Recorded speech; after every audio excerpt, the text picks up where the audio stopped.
Biingat lang. Napakaraming nagsasabi na kapag ikaw yung pinakamahina sa team, mag-tank ka na lang.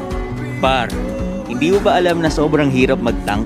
Tapos sasabihin pa ng iba na pabuhat lang daw ang mga tank. Ipapaliwanag ko sa iyo kung ano trabaho ng isang tank. Ang tank at support par, sila ang nagdadala ng flow ng laro.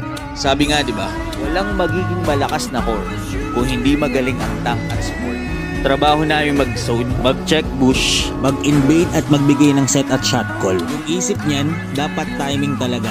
Kasi kapag pumasok siya, alam niya na mayroong follow-up sa mga set niya. Ang mindset ng mga tank guys, isip namin kung paano hindi mababaon, mapoprotektahan at makakapagbigay ng magandang pick-off para lumakas ang kakampi namin.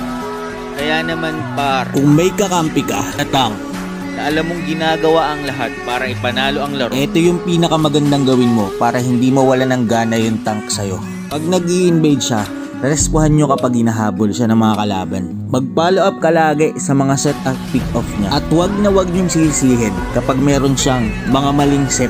Kasi par, sa tagal-tagal ko na nagtatank, sobrang hirap kapag ginagawa mo na yung lahat tapos dahil lang sa isang maling set mo ay sisisihin ka na.